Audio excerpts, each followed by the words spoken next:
Terlihat para panitia yang dibantu para wasit memegang tenda lapangan takraw di ID Sport Center atau ISC Kabupaten Aceh Timur.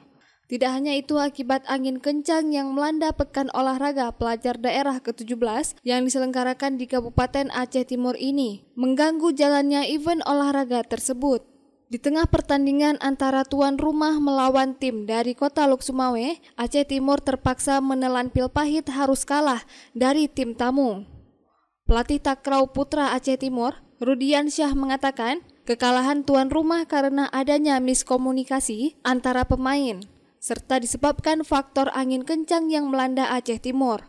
Selain itu, menurutnya kedepannya akan lebih berusaha maksimal dan berharap Aceh Timur bisa mendapatkan emas di nomor double event dan kuadrat.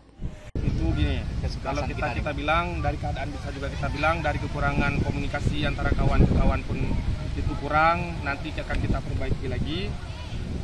Kita doakan aja ke depan lebih kompak lagi dan semoga hasilnya memuaskan lah seperti ini.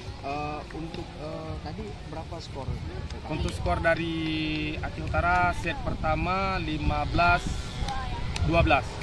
Itu set kedua 15-10. Lah, kita sama Lok Sumawe ya. Sama Lok Sumawe kalah kita 2-0.